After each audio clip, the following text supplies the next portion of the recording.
In the mid-1800s, the Bloomfield family farm was one of Georgia's most successful dairy farms. The Bloomfield family worked hard to make the farm one of the best in Georgia. Sadly, the Bloomfields were wiped out during the diphtheria epidemic of 1863. Today, the upscale neighborhood Morningside is located on the acreage where the Bloomfield farm once stood. Diphtheria is the most foul disease spread by intimate contact. In 1863, this disease was almost always fatal. The Bloomfield's four daughters, Catherine, Bridget, Anna, Isabella, all died within 10 days of one another. The family never recovered from this loss. Today, the house at 1834 Wellborn Drive is approximately where the Bloomfield farmhouse once stood. Sightings of ghostly children have been reported frequently. Shortly after the development of the Morningside residential area began in the late 50s, reports of ghosts started to come to light. Several neighborhood witnesses claimed to have seen children playing outside their homes, children that seemed to appear and suddenly disappear. Well, shortly after I moved into this house, I started hearing children's voices. And at the time, I had 3 kids of my own, so I didn't pay it much attention. Strange things were always going on. You'd put something down, and it would be moved to some other place, and I wasn't moving it around. The kids weren't moving it around. It was like someone else was moving it around. And my kids had their own playmates, and now I suspect that maybe some of them were real and some of them were not. After my children were grown and moved away, I still continue to see those 4 girls out there playing. And today I just feel like I have 4 additional daughters running around all the time. I've gotten to the point where I'm not sure what's real and what's not. Because their lives are cut short, young ghosts have a tendency to remain on their favorite playing ground.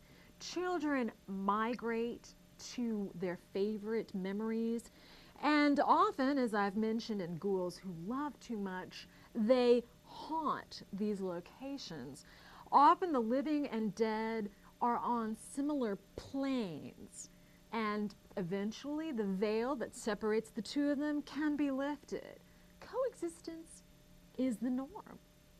As president of the Morningside Homeowners Association, these outlandish tall tales that get taller on down the line of ghostly children, yes, these reports have surfaced before, but mostly during Halloween. But lately, one of our more undesirable residents has chose to make it more of a factual thing, even bringing in certain documentation from people who I find to be uncreditable. And I think that it is also an attempt to discredit this homeowners association. And I will be looking into it with my attorney. The Bloomfield ghosts continue to reveal themselves to Morningside residents, and their spirits seem to be keeping a watchful eye on their living counterparts. I've got this really stupid dog with no sense of direction. I never let the dog go out because the dog will never come back home again. Well, the dog got out through a hole in the screen door and it was gone. I figured that was the end of the dog. But do you know, a few hours later that dog came back? I know someone brought that dog home. I think it was one of those girls. Often my neighbor Sharon had told me about these ghost girls, but my family had never really experienced them up until recently. Lately, I started hearing the sounds of giggling girls coming from my teenage son's bedroom, sometimes even ghostly moans.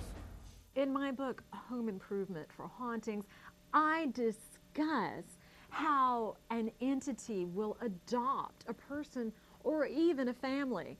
They, in fact, become a spectral watchdog. Many circumstances are documented.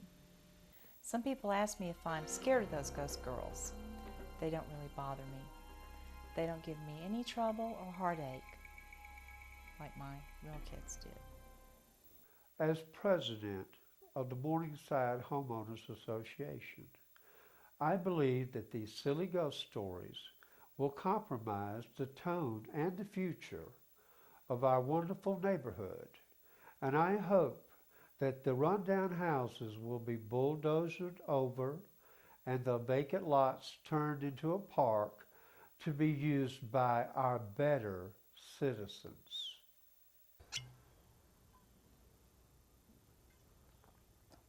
The tragic circumstances of the Bloomfield children remains one of Atlanta's most enduring haunted tales. The fact that the children's spirits continue to be seen today is evidence that it is almost definitely true. Many others have witnessed these spirits strolling through a graveyard, playing games in suburbia, or tampering with the emotional well-being of a 9-to-5er. Their unfinished business often keeps their visibility alive. So whether you're flying down Interstate 75, or strolling up Peachtree Street, or poking around one of the rural areas or many historic buildings, take care. From beyond the grave, a restless spirit may be lurking right beside you, doomed forever to roam the streets of haunted Atlanta.